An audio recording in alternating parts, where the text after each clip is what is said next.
dining room table. We got some friends coming over, and we're mixing up the margaritas because it's board game night, my friends. Ooh, is that charcuterie?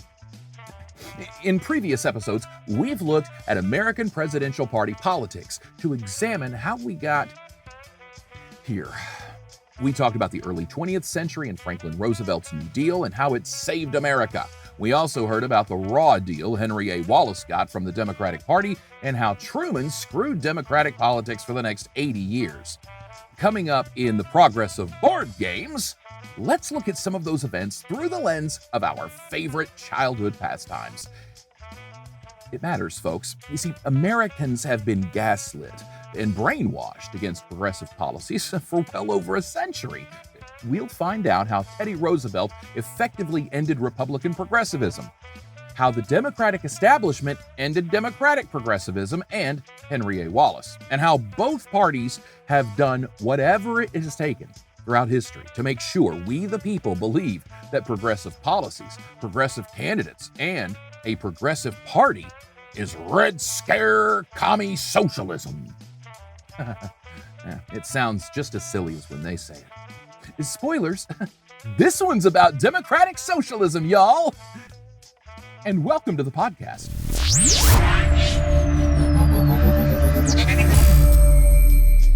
While America's colonizing of the world began earlier, in the early 20th century, mostly with the election of Woodrow Wilson, America began her journey into global imperialism. Holding ourselves up to comparison by our parents, the UK and France, America's eyes were on the international prize of resources, wealth, and military and economic positioning. If you looked at the world back then, England, France, and the Dutch, they had flags planted across the globe. So did Spain, and more, colonizing many of the world's more torpid or unindustrialized societies. The white folk of the world had colonized a whole lot of the brown folks' worlds. America, if she hoped to be a dominant world force, needed a slice of that pie. Granted, America had done its fair share of global harm by the early 1900s, but the world wasn't as focused on our atrocities back then as they were just not killing one another. World War I. Lots of people dead, lots of cities and towns decimated. A lot of rebuilding to do, right? America was hit hard by our involvement, and as the world economy suffered, so did the U.S. economy. The seeds of the Great Depression were sown. So please read a parallel here to the economic impact 9/11 had on us, the ensuing wars that led to the crash of 2007 and 2010, as well as what we're seeing from the impact of the COVID-19 pandemic and global lockdown. We will get to that later.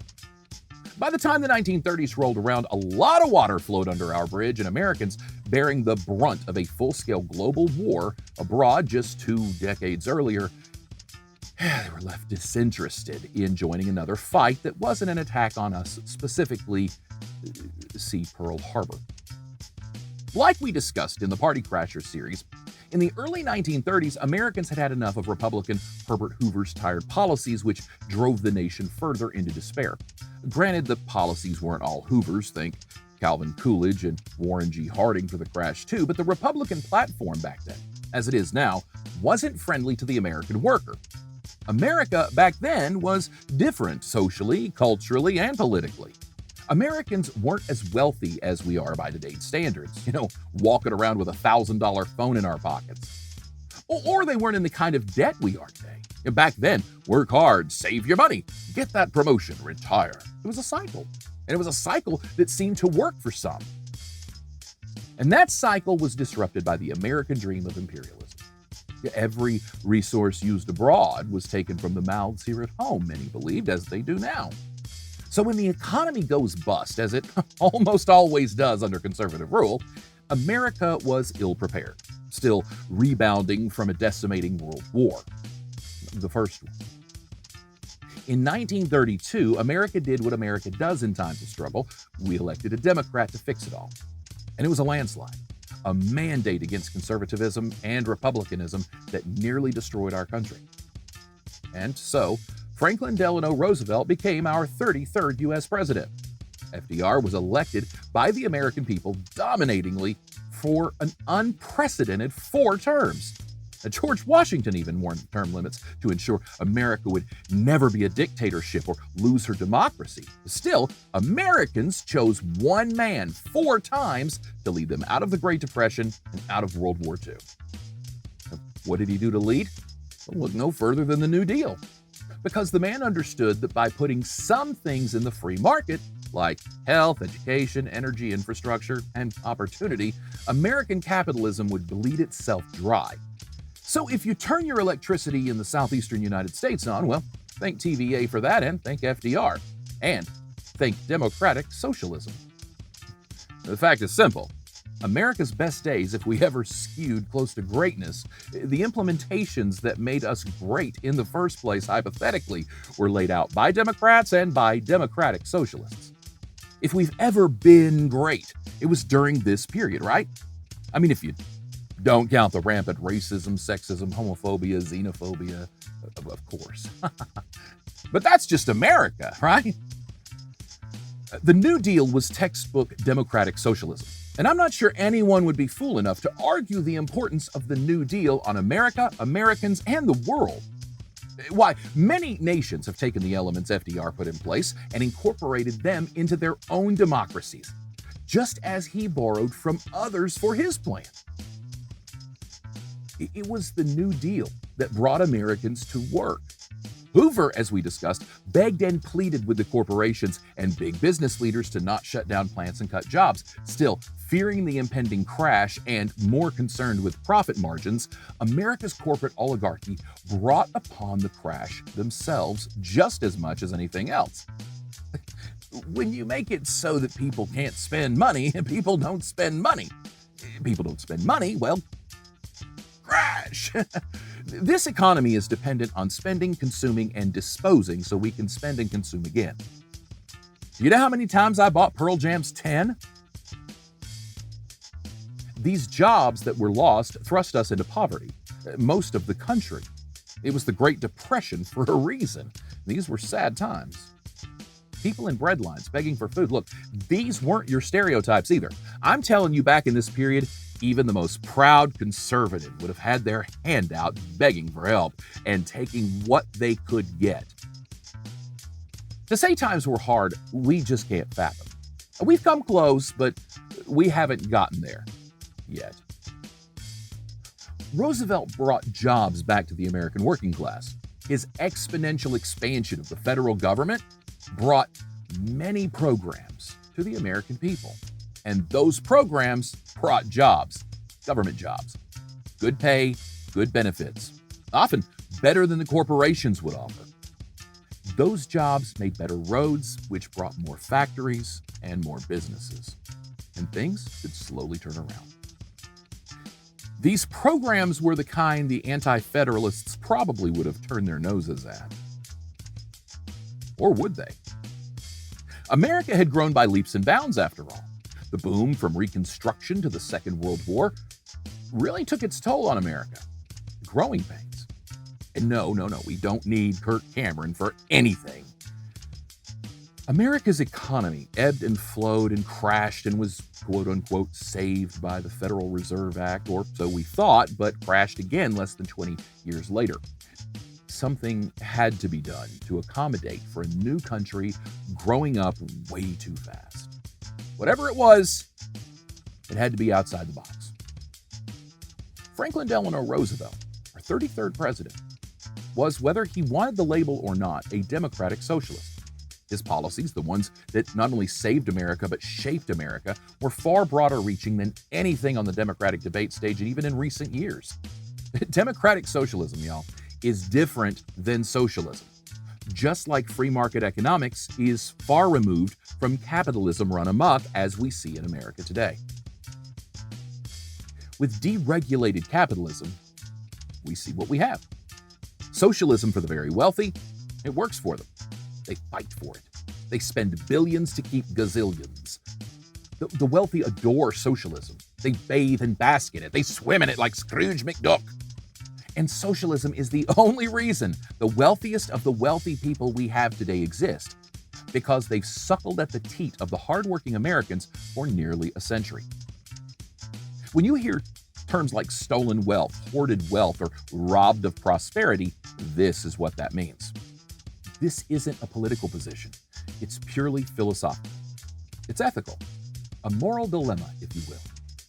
If we're playing a game, all of us, and a player has the power to make it so they have an advantage, and they make it so they have that advantage, is that fair?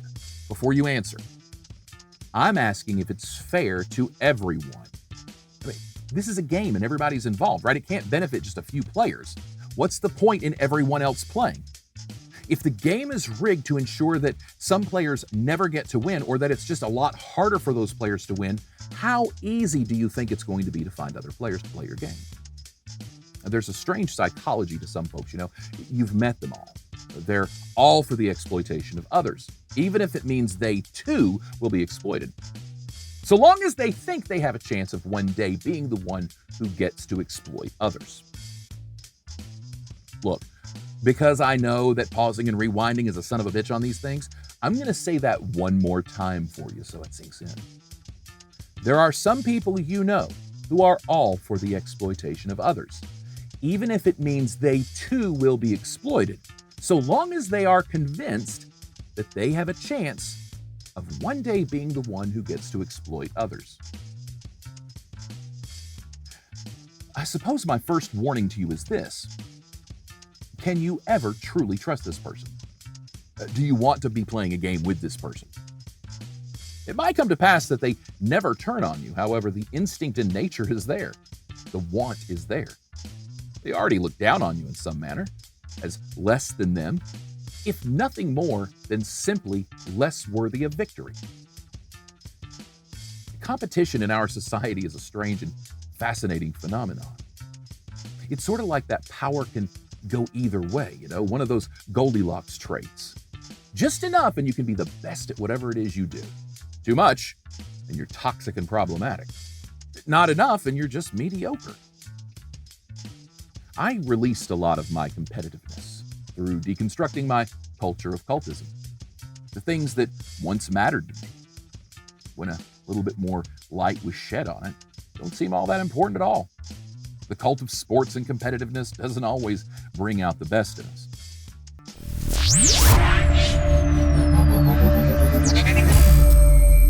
Back to the game. So this player has an advantage over other players.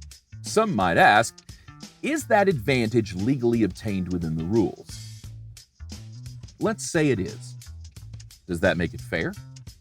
Fair isn't political. Fair is philosophical. Do you believe in equality or equity? Do you believe everyone should have the same stuff, or do you believe everyone should have the same opportunity to obtain the same stuff if they want? See, in America, we've fought so hard over equality for so long because conservatives still can't admit a Black Lives Matters. You see, we should be striving for equity. Equality should be a given, one of those God-given, inalienable rights. What if the rules were written before anyone really got a chance to play the game?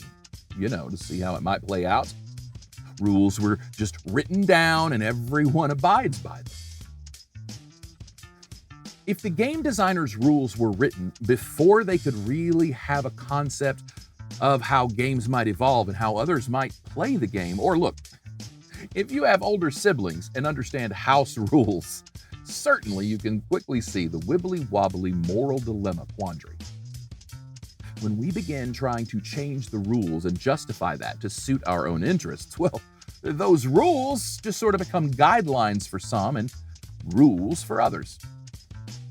A look into the origins of the game Monopoly and its deliberate layout and rules, and how it fell into the hands of Parker Brothers, will give you a pretty good idea at American capitalism. In fact, that was the whole point. What one might consider a progressive feminist by yesterday and today's standards, Elizabeth Maggie, who went by Lizzie, was ahead of her time. Who is she, you might ask? A turn-of-the-century, self-made stenographer who saved and bought her own land and home. She was the originator of what would become Monopoly. Remember in Party Crashers how I spoke about the corruption, collusion, and corporate selling out of the American people? how Republicans of the era had decimated America's economy a few times over between the end of the Civil War to the turn of the century. In 1903, seeing the turning tides of East Coast economics and wealth hoarding, land grabbing, prosperity theft by the wealthy, privileged, and aristocrat class, Lizzie put together a little board game she called the Landlord's Game. For Lizzie, things like income inequality and social justice were certainly hot topics. And as far-fetched as it may seem for the turn of the century, 20th century even, for someone barely considered a citizen to invent a game, it really was. Maggie couldn't even vote, but she could change the course of American pop culture. Lizzie was a first-generation American. Her parents immigrated from Scotland. And, well, you can bet they knew a thing or two about oppression by the privileged class. Before the days of TikTok and YouTube, Lizzie taught classes about her progressive ideals and spoke publicly about this game she was devising many times. Now, full credit, a lot of this information is public knowledge by now. But I found most of it compiled in a really nice article in The Guardian by Mary Pillon called The Secret History of Monopoly.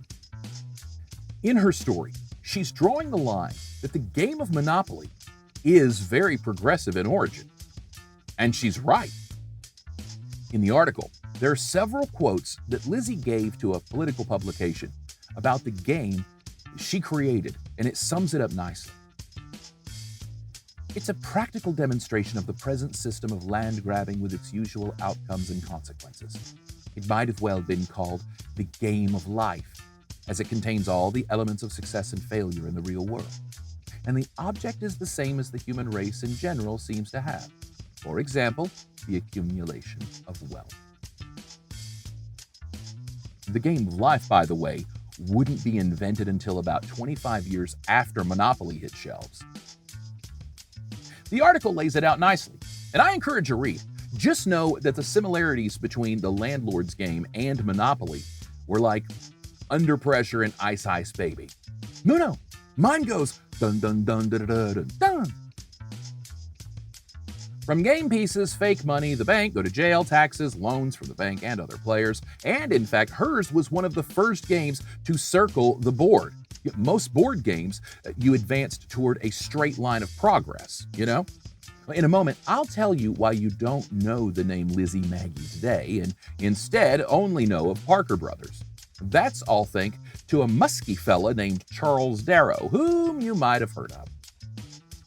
But first, before we pass go and collect our $200, we need to know why we pass go in the first place.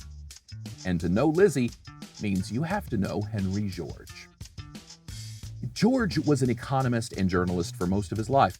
He also ran for mayor of New York City in 1886. He was the United Labor Party nominee. Then, the following year, as the Jefferson Democracy Party nominee. What's that? What are these parties that aren't Democratic or Republican? American's a two-party system. Since when? While he didn't win the election for good reason, he died, he bested Theodore Roosevelt in the race, which is saying something. That was the first race, though. George died during the second race. Regardless, his book, Progress and Poverty, published in 1879, would sell millions of copies and would become one of the most significant writings on modern socio-political economics today. In that book were ideas of how to combat income inequality, practical and responsible business philosophies, and anti-monopoly tactics and strategies that would ensure less wealth and resource hoarding and more public ownership of certain things. Henry George, a champion of free trade among other ideas, had warnings against capitalism run amok. In fact, one of his cornerstone beliefs was that the working class shouldn't bear the weight of America's taxes. That should fall upon those who have reaped the most rewards from our system. Greed doesn't need expertise. One key difference between the Landlord Game and Monopoly is Go. Lizzie's version's Go was the Mother Earth space.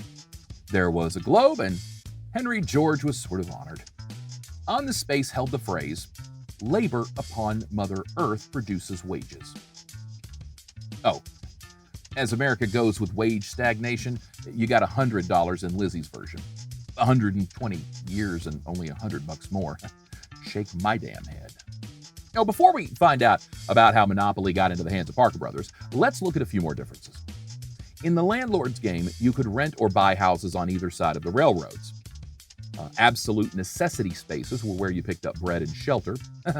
Revolutionary, I know. In March of 1903, Lizzie received her patent for the landlord game. Board games of the time were starting to pick up some steam. They were all the rage during this period, so it was time to get the message out. And understand that a lot of our rules and regulations on patents, copyright, and intellectual property were bred out of mistakes and the exploitation of inventors and creators. This certainly has to count for one. The landlord game is published and it spreads among intellectuals, and it's seeming to be a success. Lizzie is a partner in the game distributor, Economic Game Company. No need to write that down. Lizzie was from Washington, D.C. This game starts spreading up the East Coast all the way to Atlantic City, where a group of Quakers found the game and sort of illegally changed it, customized it to their city with names of streets and neighborhoods, Boardwalk, Park Place. They're all Atlantic City. From there, that game, not the original landlord game, made it into the hands of a man by the name of Charles Darrow. Again, the Guardian article tells a much better tale than I could weave here. Just to say that in 1932, Charles Darrow ends up playing the game at a friend's house, a guy by the name of Charles Todd. Now, Darrow loved the game so much that his friend made him a version. You see, in fairness, apparently this game didn't have a box, no official rules, and was just kind of passed around to people as the Monopoly game. That sounds odd, really, doesn't it, considering the patent and the game's distribution back in the first decade of the century?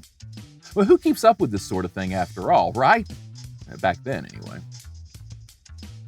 Darrow is on hard times, like most in the throes of the Great Depression, and in 1935, Darrow makes his mark by selling the board game to Parker Brothers. Darrow had asked Todd for the rules written down.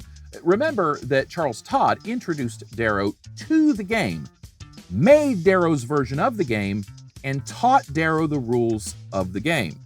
A regular Edison, this guy. Yeah, Darrow made up the whole thing as if it was his idea alone. Even if he didn't know about Lizzie, he still was a conniving prick. Isn't this a perfect example of what I was talking about when the rules are rigged against you?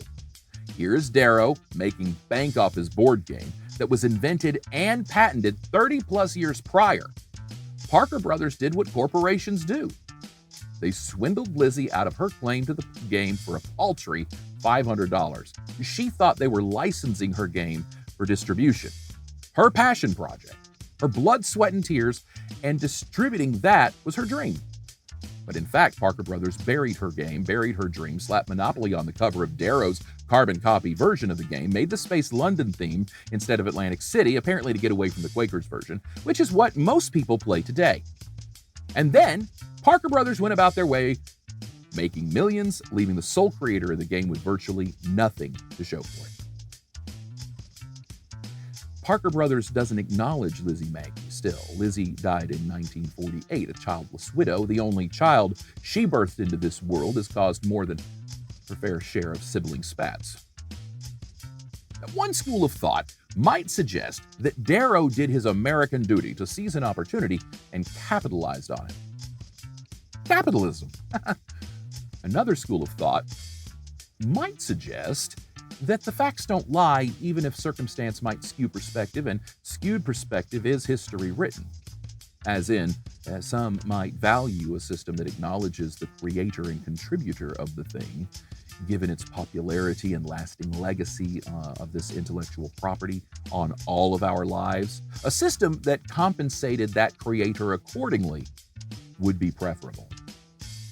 A system that's rigged with lawyers and legislation and policy and procedure that is designed to prevent us from thriving only benefits those at the top. Well, why should Parker Brothers have to pay for her naivety? That ain't Merkin. Well, it actually is and should be. That attitude is skewed thinking. You know? Imagine you had the idea for the thing and someone stole it. But because they could afford a team of lawyers and your cousin Jimmy looked it up on DuckDuckGo, you're shafted.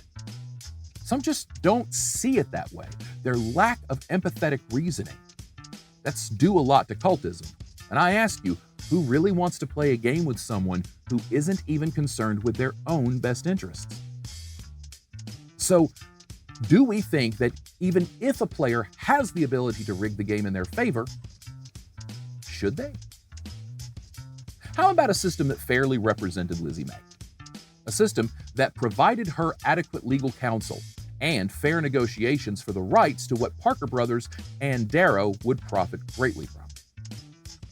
When we can't rely on big business to do the right thing, that's what government is for. Anti-federalists wanted government out of their business so they could do what Parker Brothers did to Lizzie Maggie. Have you ever heard of the actual origin story of Batman? Not the dead parents in the alley, how the character came to be. No? Well, that's another episode, I guess. Back on track. Back to the game and the players having advantage. You all start the game together, equals. Then, by pure luck, someone scores big, maybe two players. Someone always ends up in jail. The lottery payouts, if they come, only bail you out of debt. Keeping your head above water. Making a wave when you can. Temporary layoffs. Good times. Do not pass go. Do not collect $200. Even if you have Boardwalk and Park Place, you can still lose the game. And more often than not, the game ends before it's finished. The board and all her pieces scattered about the room, and all but one of the players walking off in frustration. Even sorry doesn't elicit this sort of reaction. Its name is an apology. Aggravation didn't aggravate me as much as Monopoly. That game was strategic and colorful and immediately appealing, drawing you in before you realize you're trapped by this game again, and the cycle repeats and the board gets flipped. To this day, I still will not play any form of Monopoly, except the day-to-day version of being an American. You had money, you had resources, you knew how much you had to lose before you lost it. And if you examine it, I'm sure many of us could say our rudimentary understanding of economics stems from early games of Monopoly. Monopoly, it's in the name. Another relevant board game I enjoyed playing with my friends and still play occasionally in digital form was Risk. I studied some of the great explorers of the world and the conquests of empires, like Battleship might be to someone who grew up in the Navy, I was a generation removed from military service, but had influences like G.I. Joe and Rambo and war games, Ronald Reagan. I enjoyed the strategy of Risk. And sometimes I'd engage in a game if I knew I was short on time, just to see how quickly I could lose, or maybe to test out a long shot, pardon the metaphor, Risk.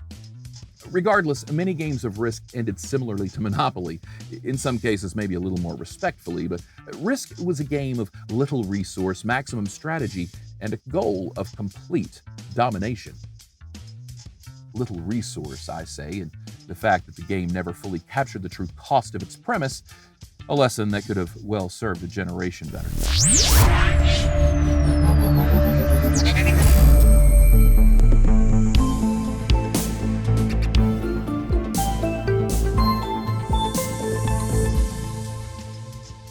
Monopoly is what drove America off the edge into the Great Depression. Progressivism, democratic socialism, saved America to the point that America could create a children's board game about the fun of selfishly annihilating an economy and destroying the lives of millions. I have to admit, the fact that the game is so popular when its entire design is to crush the other players, that's something I've always found alarming. Back when slave labor had given way to forced labor, indentured servitude, and child labor, Lizzie Maggie had made her landlord game as a mockery of a corrupt, oppressive, exploitive system. The Parker Brothers marketed it to bask in the glory of competitive, conscience-free, consequence-free capitalism. Let's talk about conscience and consequence for a moment. What about Sorry? The game with the apology name is all about hindering other players' progress to serve your own advances. Oh God, Aggravation, one of my all-time favorite board games.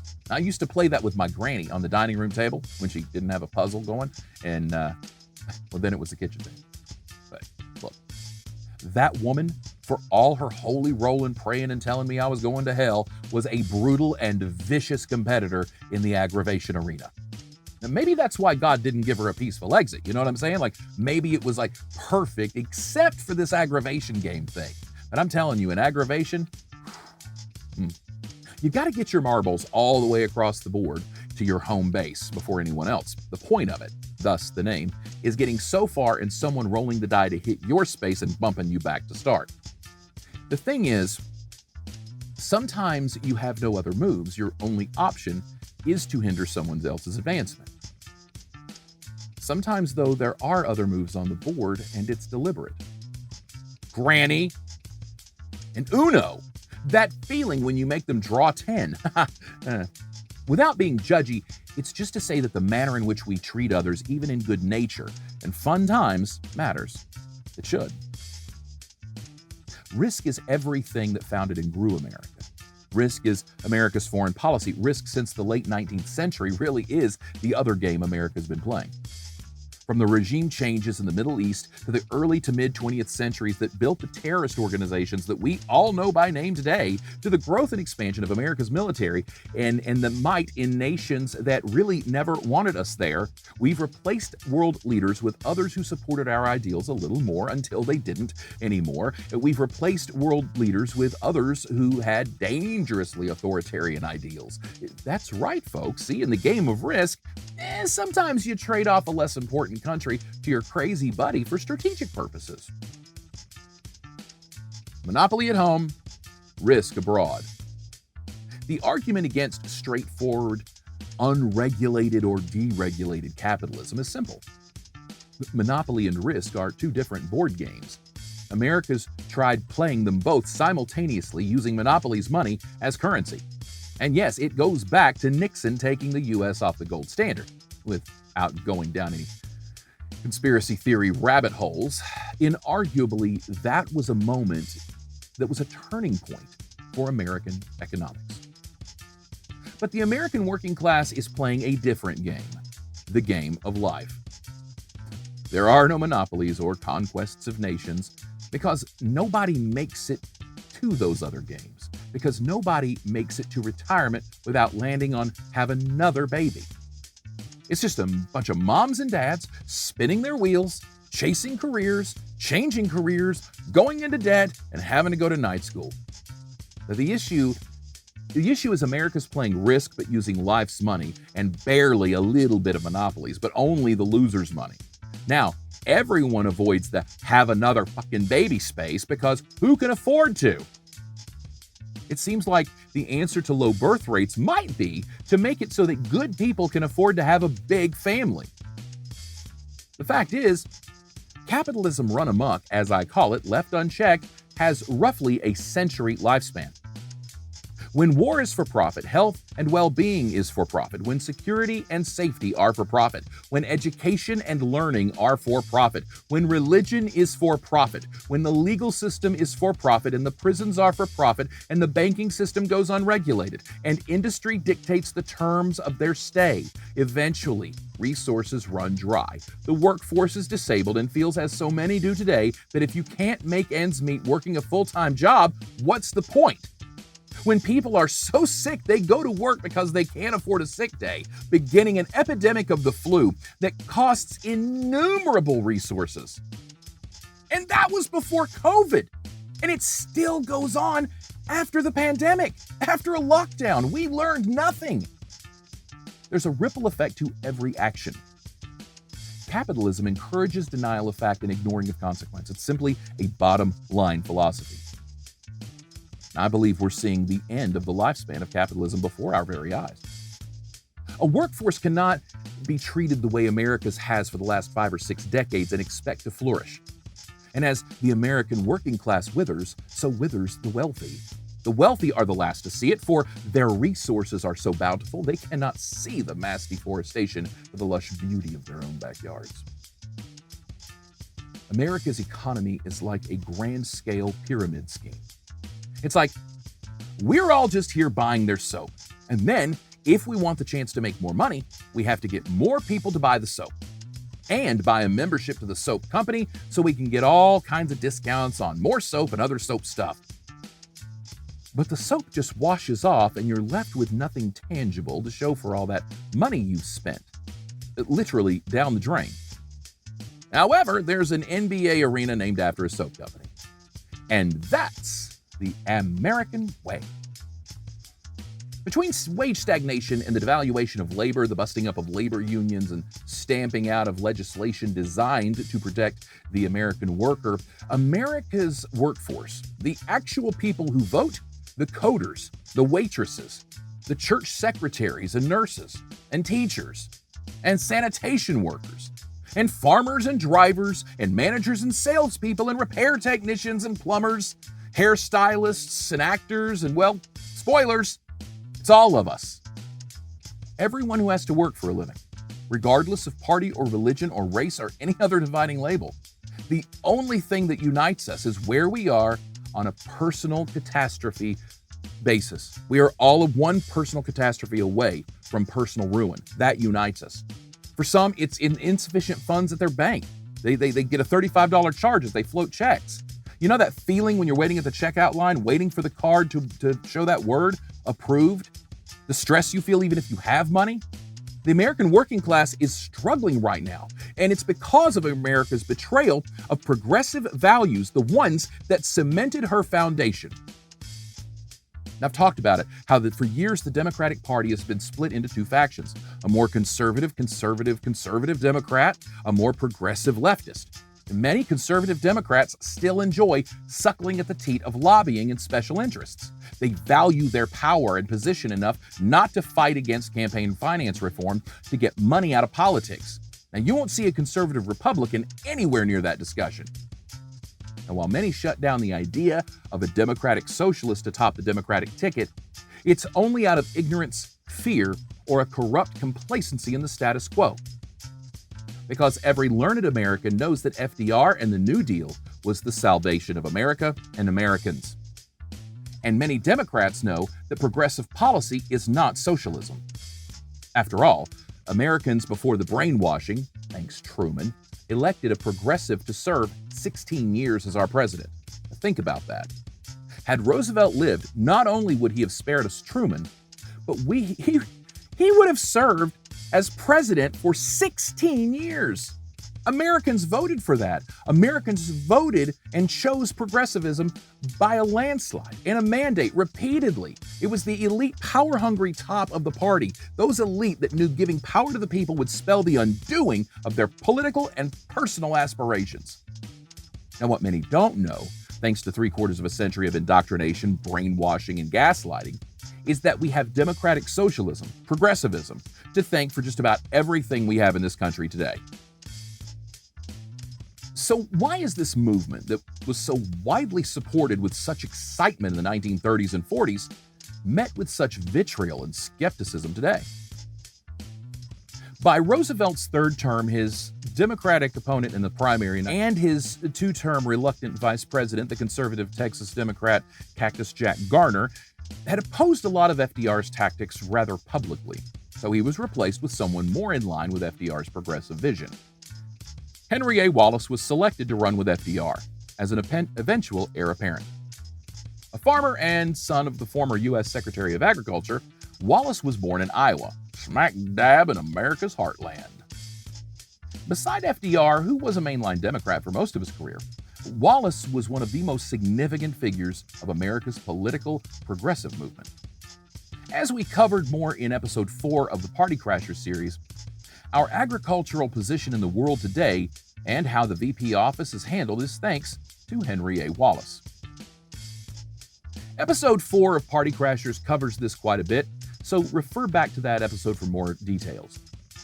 One term of Wallace was enough for the elite, though. With FDR's health failing, the Democratic Party feared the immense popularity of Wallace with the American people in such a short time that he had gained. They were worried a landslide, the likes of FDR, would plunge the Democrats into a fully progressive party, thus ending the fat cat regime of power brokering, backroom deals, and selling out the American people. Thank you, Harry S. Truman. The S stands for Sure Did Screw Up America. It seemed for many, Wallace's popularity reminded them all too much of Eugene Debs, an early labor champion and figurehead of the American Socialist Party. I know, two-party system, blah, blah, blah. Wallace was a true progressive, even by 80-year-old standards. Women's rights, racial equality and equity, and yes, LGBTQ rights were on the table even as early as the 1940s. Earlier, remember, women won the right to vote just 20 years prior, Native Americans 4 years after that. There were marches and movements for gay rights in America, something with which the humanist Wallace sympathized. Leaning on more pantheistic beliefs toward faith, Wallace seemed to recognize the doom religious theocracy would spell. Still, a man deeply rooted in his own faith, Wallace almost assuredly wouldn't have dropped the bombs on Nagasaki and Hiroshima. Likely would have abolished the research of nuclear weapons altogether. We'll never know. What we do know is that Wallace would have pushed even harder, even more progressive policies that FDR had even been fighting for the American working class in Washington, and he would have done so for his entire tenure. Fighting against the establishment, fighting to take the pie they stole from the American people, returning our prosperity and restoring the American dream. In 1944, the elite had a plan headed by Harry Truman, who saw a dying FDR and a vice president in Henry Wallace rising to lead the country when he'd never won a single election. Truman saw the chance to become president without being elected too. The plan was to oust the popular Wallace from the VP nomination. Their plan wasn't just to get him off the ticket, though. They wanted his voice silenced. The 44 convention saw a lot of dramatics and political posturing. Ultimately, a man of limited intelligence and an abundance of bigotry was thrust into the VP position. Roosevelt, too ill to travel and too weary from the constant battle against the Democratic powers that be, did little to stand in the way of Truman's appointment as VP. It's also fair to say that FDR feared Wallace and felt he erred in judgment. FDR wanted a New Deal loyalist and got a progressive who had bigger ideas for America.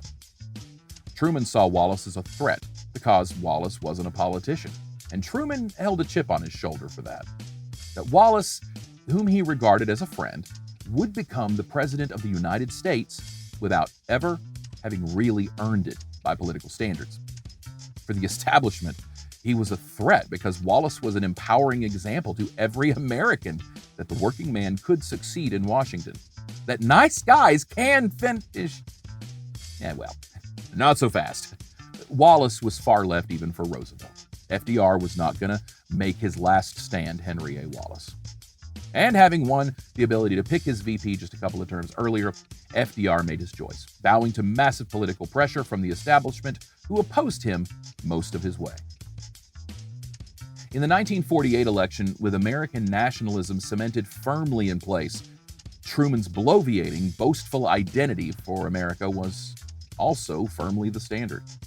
He was reelected, and Wallace's attempted political comeback, his nomination as the Progressive Party candidate, failed. I know, two-party system and all. But with that blow, progressive policy, true liberalism in America, was sent off to die, just as the Progressive Party was in that election. The Democrats would use the next 70-plus years to stifle the progressive voices in the party and shift the liberal agenda as close to center as possible.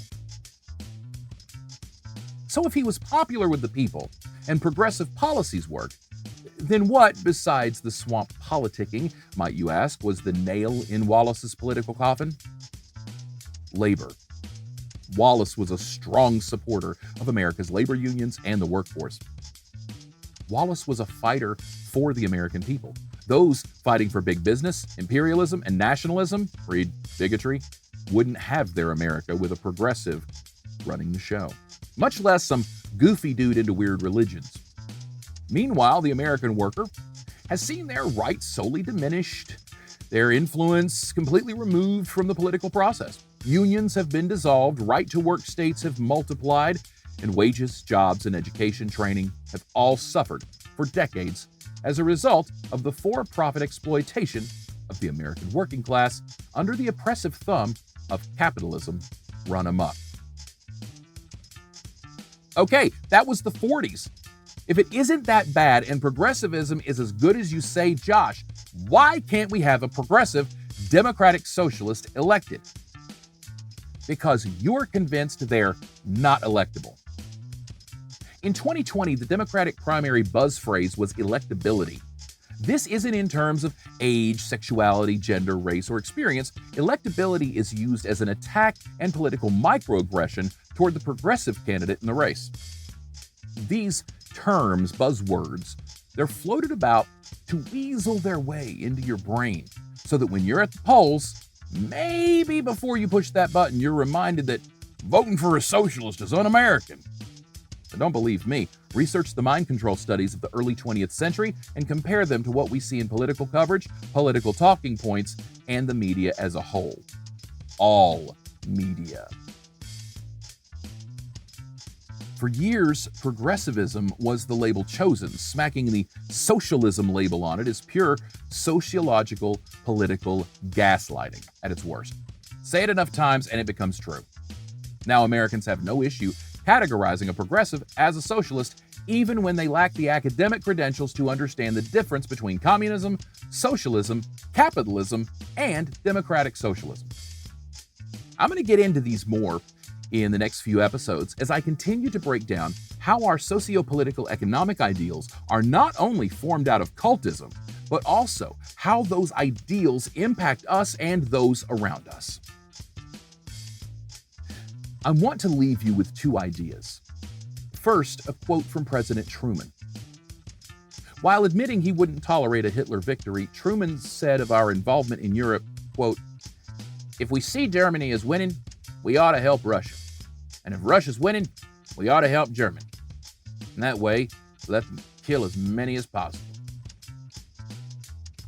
The last idea I leave you with, an excerpt from Henry A. Wallace's The Century of the Common Man. And hopefully, by the final line, you may see the reason progressivism has been stamped out in America. Quote, "Some have spoken of the American century. I say that the century on which we are entering, the century which will come into being after this war, can be and must be the century of the common man. Perhaps it will be America's opportunity to support the freedoms and duties by which the common man must live. Everywhere, the common man must learn to build his own industries with his own hand in practical fashion.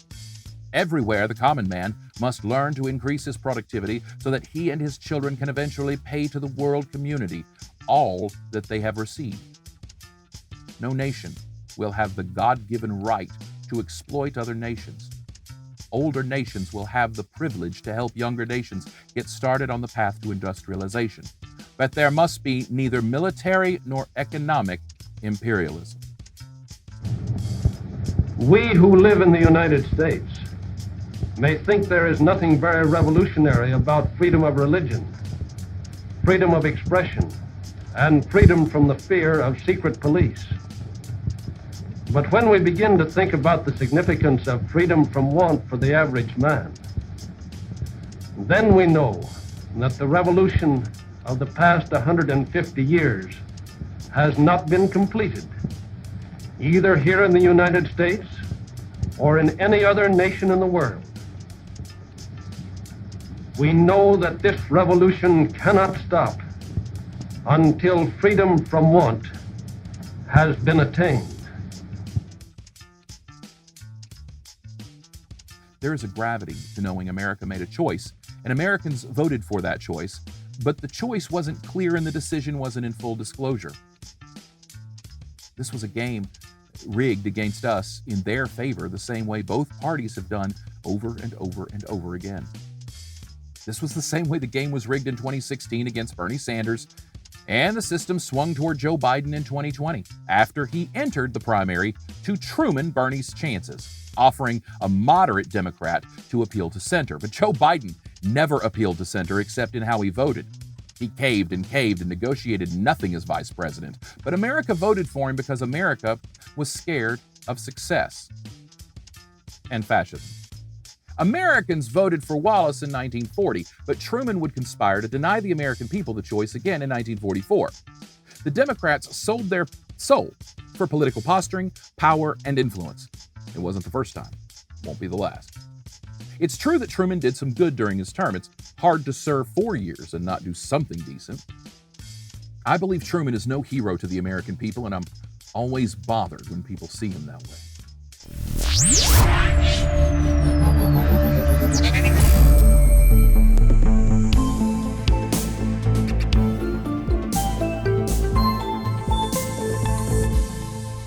Coming up, let's discuss some of the aftermath of all this mess and how it's affected we, the people. Our next episode explores the morality of the minimum wage and how the American working class has been gaslit to devalue our worth and our economy, and how nationalism has been the proverbial gun to our heads, the very foundation of the gaslighting of the American working class. Our patriotism. It's un-American to think you deserve a livable wage, right?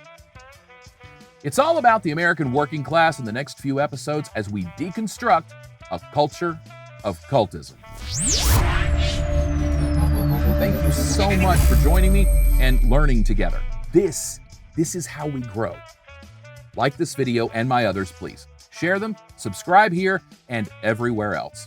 Visit me online at joshbrandonmedia.com, and if you like this episode, consider supporting me on Cash App or sign up on Patreon. I'm Josh Brandon, and I'm overthinking everything.